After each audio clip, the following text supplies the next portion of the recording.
I pray you, tarry. Pause a day or two before you hazard, for in choosing wrong I lose your company. Therefore forbear a while. There's something tells me, but it is not love. I would not lose you, and you know yourself, hate counsels not in such equality. But lest you should not understand me well, and yet a maiden hath no tongue but thought, I would detain you here some month or two before you venture for me. I could teach you how to choose right, but I am then forsworn, so will I never be. So you may miss me, but if you do, you'll make me wish a sin that I had been forsworn. Beshrew your eyes, they have overlooked me and divided me. One half of me is yours, the other half yours, mine own, I would say. But if mine, then yours, and so all yours. Oh, these naughty times put bars between the owners and their rights. And so, though yours, not yours. Prove it so. Let fortune go to hell for it, not I. I speak too long, but 'tis to appease the time, to eke it and draw it out in length, to stay you from election. Let me choose, for as I am, I live upon the rack. Upon the rack, Bassanio? Then confess what treason there is, mingled with your love. None but that ugly treason of mistrust, which makes me fear the enjoying of my love. There may as well be amity in life between snow and fire, as treason and my love. Ay, but I fear you speak upon the rack, where men enforced do speak anything. Promise me life, and I'll confess the truth. Well then, confess and live. Confess and love had been the very sum of my confession. O happy torment when my torturer both teach me answers for deliverance. But let me to my fortune and the caskets. Away then, I am locked in one of them. If you do love me, you will find me out. Nerissa and the rest, stand aloof. Let music sound while he doth make his choice. Then, if he lose, he makes a swan-like end, fading in music, that the comparison may stand more proper. My eye shall be the stream and watery deathbed for him. He may win, and what is music then? Then music is even as the flourish, when true subjects bow to the new-crowned monarch. Such it is, as are those dulcet sounds in the break of day, that creep into the dreaming bridegroom's ear, and summon him to marriage. Now he goes, with no less presence, but with much more love, than young Alcides, when he did redeem the virgin tribute, paid by howling Troy to the sea-monster. I stand for sacrifice. The rest aloof are the Dardian wives, with bleared visages, come forth to view the issue of the exploit. Go, Hercules, live thou, I live. With much, much more dismay I view the fight, than thou that makest the fray.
Ding dong bell. So may the outward shows belease themselves, The world is still deceived with ornament. In law, what plea so tainted and corrupt, but, being seasoned with a gracious voice, obscures the show of evil? In religion, what damned error, but some sober brow will bless it and approve it with a text, hiding the grossness with fair ornament?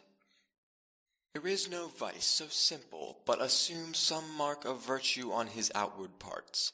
How many cowards, whose hearts are all as false as stairs of sand, wear yet upon their chins the beards of Hercules and frowning Mars, who, inward searched, have livers white as milk, and these assume but valor's excrement to render them redoubted.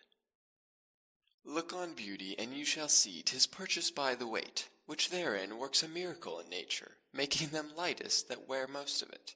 So are those crisped, snaky golden locks, which make such wanton gambols with the wind, upon supposed fairness, often known to be the dowry of a second head, the skull that bred them in the sepulchre.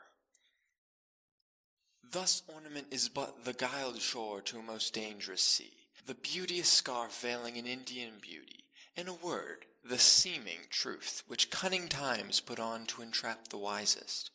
Therefore, thou gaudy gold, hard food for Midas, I will none of thee, nor none of thee, thou pale and common drudge between man and man. But thou meagre lead, which rather threatenest than dost promise aught, thy paleness moves me more than eloquence, and here choose I, joy be the consequence. How all the other passions fleet to the air as doubtful thoughts, and rash embrace despair, and shuddering fear, and green-eyed jealousy. O love, be moderate, allay thy ecstasy, in measure reign thy joy, scant this excess. I feel too much thy blessing, make it less, for fear I surfeit. What find I here? Fair Portia's counterfeit! What demigod hath come so near creation? Move these eyes, or whether riding on the balls of mine seem they in motion? Here are severed lips parted with sugar breath, so sweet a bar should sunder such sweet friends. Here in her hairs the painter plays the spider, and hath woven a golden mesh to entrap the hearts of men, faster than gnats and cobwebs. But her eyes, how could he see to do them? Having made one, methinks it should have power to steal both his and leave itself unfurnished. Yet look, how far the substance of my praise doth wrong this shadow in underprizing it, so far this shadow doth limp behind the substance. Here's the scroll, the continent and summary of my fortune. You that choose not by the view, chance as fair and choose as true. Since this fortune falls to you, be content and seek no new. If you be well pleased with this, and hold your fortune for your bliss, turn you where your lady is, and claim her with a loving kiss. A gentle scroll. Fair lady, by your leave I come by note to give and to receive.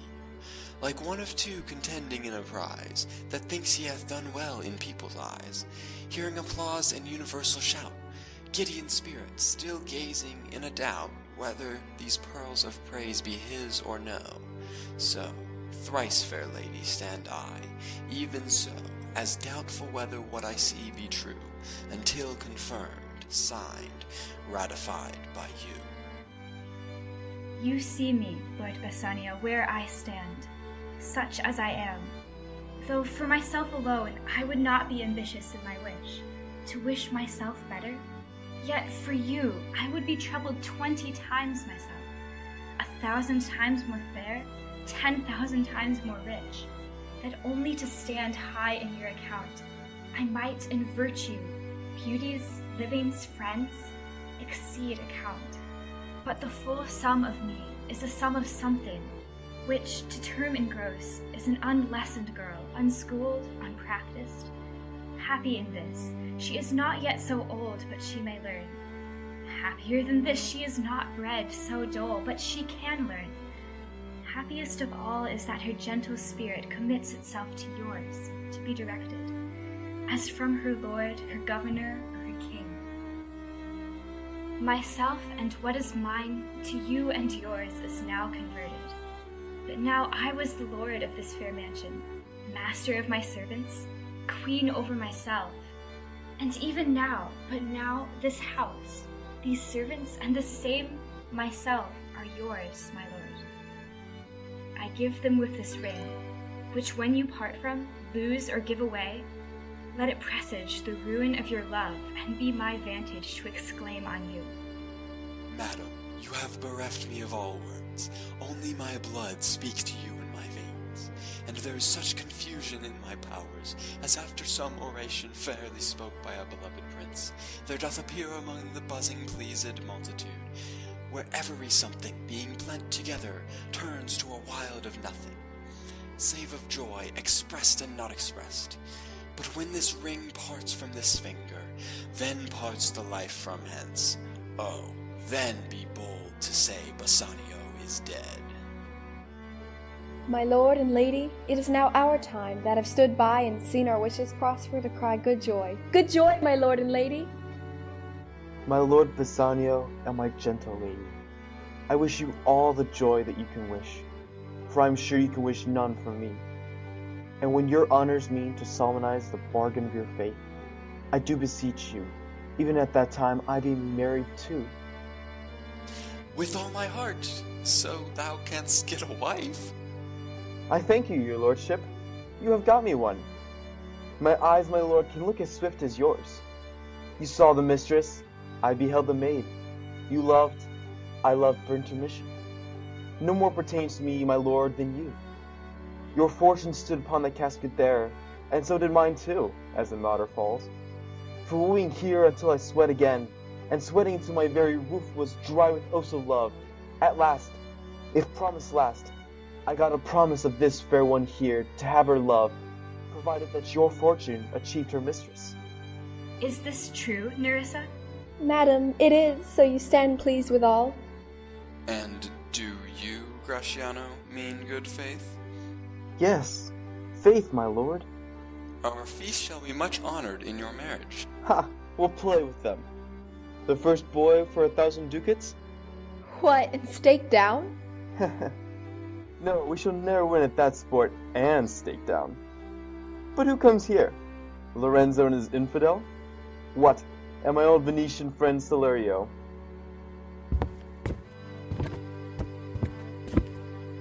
Lorenzo and Salerio, welcome hither. If that the youth of my new interest here have power to bid you welcome, by your leave I bid my very friends and countrymen, sweet Portia, welcome. I thank your honor. For my part, my lord, my purpose was not to have seen you here, but meeting with Salerio by the way, he did entreat me, past all saying nay, to come with him along. I did, my lord, and I have reason for it. Signor Antonio commends him to you. Ere I ope his letter, I pray you, tell me how my good friend doth. Not sick, my lord, unless it be in mind, nor well unless in mind. His letter there will show you his estate. Nerissa, cheer yon stranger. Bid her welcome. Your hand, Salerio, what's the news from Venice? How doth that royal merchant good Antonio? I know he will be glad of our success. We are the Jasons, we have won the fleece. I would that you had won the fleece that he hath lost. There are some shrewd contents in yon same paper that steals the color from Bassanio's cheek. Some dear friend dead? Else nothing in the world could turn so much the constitution of any constant man. What, worse and worse? With leave, Bassanio, I am half yourself, and I must freely have the half of anything that this same paper brings you. Oh, sweet Portia, here are a few of the unpleasantest words that ever blotted paper. Gentle lady, when I did first impart my love to you, I freely told you, all the wealth I had ran in my veins. I was a gentleman. And then I told you true. And yet, dear lady, rating myself at nothing, you shall see how much I was a braggart. When I told you my state was nothing, I should have told you then I was worse than nothing. For indeed, I have engaged myself to a dear friend, engaged my friend to his mere enemy, to feed my means. Here is the letter, lady, The paper is the body of my friend, and every word in it a gaping wound issuing lifeblood. But is it true, Salario? Have all his ventures failed? What, not one hit? From Tripolis, from Mexico and England, from Lisbon, Barbary, and India, and not one vessel escaped the dreadful touch of merchant marring rocks? Not one, my lord. Besides, it should appear that if he had the present money to discharge the Jew, he would not take it. Never did I know a creature that did bear the shape of a man, so keen and greedy to confound a man. He plies the Duke at morning and night, and doth impeach the freedom of the state if they deny him justice. 20 merchants, the Duke himself, and the magnificos of the greatest port have all persuaded with him, but none can drive him from the envious plea of forfeiture of justice and his bond. When I was with him, I have heard him swear to Tubal and to Chus, his countrymen, that he would rather have Antonio's flesh than 20 times the value of the sum that he did owe him. And I know, my lord, if law, authority, and power deny not, it will go hard with poor Antonio. Is it your dear friend that is thus in trouble? The dearest friend to me, the kindest man, the best conditioned and unweird spirit in doing courtesies, and one in whom the ancient Roman honor more appears than any that draws breath in Italy. What sum owes he the Jew? For me, 3,000 ducats. What? No more? Pay him 6,000 and efface the bond. Double 6,000 and then treble that, before a friend of this description shall lose a hair through Bassanio's fault. First go with me to the church, and call me your wife, and then away to Venice to your friend, for never shall you lie by Portia's side with an unquiet soul. You shall have gold to pay the petty debt 20 times over. When it is paid, bring your true friend along. My maid Nerissa and myself meantime will live as maids and widows. Come away, for you shall hence upon your wedding day bid your friends welcome, show a merry cheer. Since you are dear bought, I will love you dear. But let me hear the letter of your friend.